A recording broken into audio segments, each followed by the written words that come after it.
Cerita novel Kaisar Penentang Langit. Selamat menyimak dan menikmati. Bab 2991. Di area itu, katak itu benar-benar tersenyum seperti manusia, dengan sudut mulutnya terbuka lebar dan lidahnya menjulur keluar. Harta karun itu beterbangan, tetapi tetap terguling ke dalam mulutnya oleh lidahnya dan tertelan seluruhnya, lalu memuntahkan kerangka satu per satu. Bersendawa. Ia bersendawa seperti manusia. Kuek, katak itu bergerak maju, dan bel berbunyi lagi. Para zombie di belakangnya mengikutinya. Kaisar terpaku di tempat, dan semua praktisi klan yang dibawanya tewas secara tragis. Namun menghadapi pemandangan ini, ia sedikit ragu dan bimbang, serta tidak berani bergerak lagi. Tiba-tiba, orang yang berada di atas katak itu sedikit menoleh dan membuka matanya. Hal ini mengejutkan Kaisar dan banyak praktisi lainnya. Orang ini bermata hitam legam. Tidak ada sedikit pun warna putih. Matanya seperti jurang gelap, sangat menakutkan. Ia mengulurkan tangannya dan mengeluarkan bendera pemanggil jiwa berwarna putih, lalu mengibarkannya langsung ke arah Kaisar. Sebuah kekuatan yang sama sekali tidak dapat melihat kecemerlangan itu langsung menyerbu ke arah Kaisar. Ekspresi Kaisar menegang, ia mendengus dingin, lalu meninju. Bang! Namun kemudian, tinjunya retak, dan seluruh tubuhnya retak, lalu meledak di area ini. Tanah berlumuran darah. Darah dan tulang Kaisar tak tertandingi. Namun setelah jatuh ke tanah terlarang hidup dan mati, darah perlahan meresap ke tanah, dan bahkan kekuatan tulangnya langsung diserap oleh tanah di pemakaman Wuji. Semua ini, bahkan tak ada riak yang muncul. Kultivator yang duduk di atas katak itu mengulurkan tangan dan mengambil setumpuk uang kertas dari pakaiannya, lalu melemparkannya ke atas. Uang kertas itu berkibar dan jatuh di atas tulang Kaisar. Adapun kultivator dari klan Kaisar yang baru saja meninggal, tidak ada uang kertas untuk menutupi tubuhnya. Sepertinya uang kertas ini semacam perlakuan khusus untuk Kaisar. Klan zombie lewat, dan semuanya runtuh. Kultivator itu menyingkirkan bendera pemanggil jiwa putih, menutup matanya lagi, duduk di atas katak, dan bergoyang ke depan. Para zombie di belakangnya juga mengikuti katak itu. Baru setelah mereka jauh, banyak praktisi menghela napas lega. Bagaimana mungkin ada eksistensi sekuat itu? Di tanah terlarang hidup dan mati, bahkan Kaisar Langit pun tak bisa menyerang sesuka hati. Praktisi yang tadi berada di atas katak dengan mudah membunuh Kaisar Langit. Mungkinkah panji pemanggil jiwa putih itu senjata reinkarnasi setengah langkah? Kurasa katak itu tidak sederhana, dan mungkin bisa menandingi Kaisar Langit.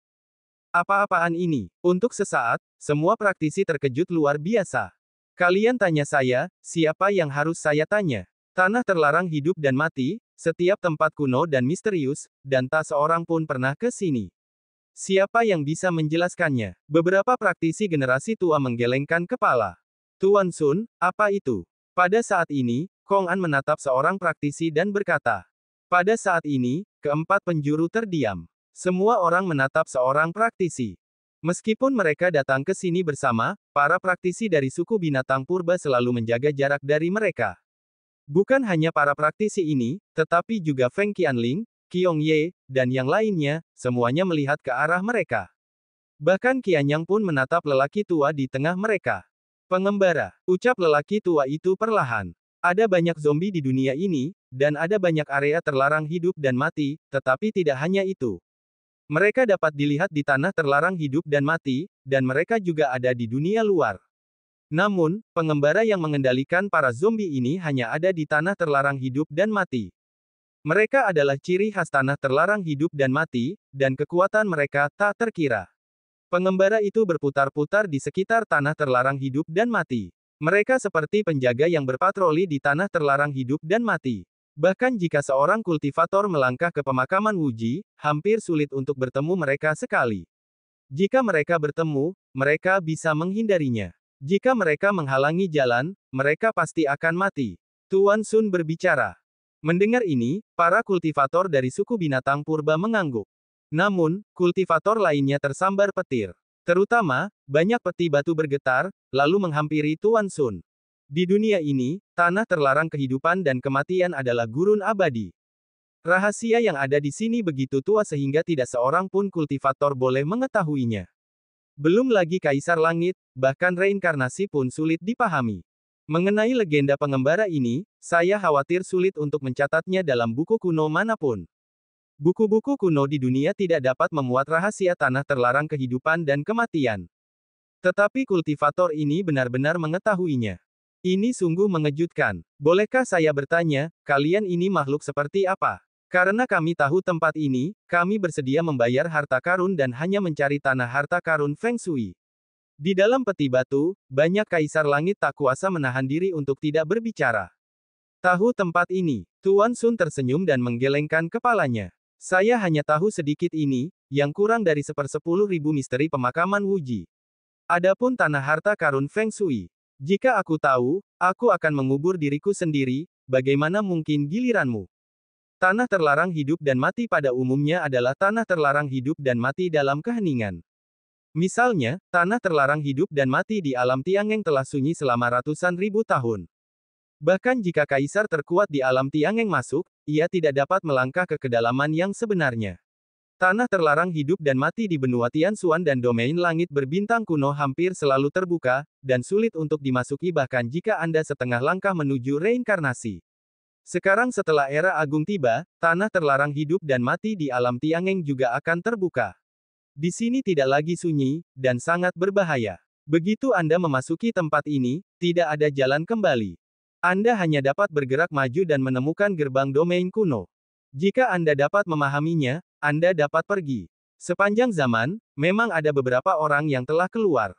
Mereka semua berdiri gagah di dunia untuk suatu era dan tak tertandingi kekuatannya. Para praktisi ini telah menyelami tanah terlarang sejauh 100.000 mil, menyerap napas tanah terlarang, dan menemukan gerbang domain. Sayang sekali, bahkan ketika mereka sekarat, mereka tidak pernah meninggalkan catatan tertulis tentang lokasi gerbang domain, apalagi kata-kata tentang tanah terlarang kehidupan dan kematian. Petik 2.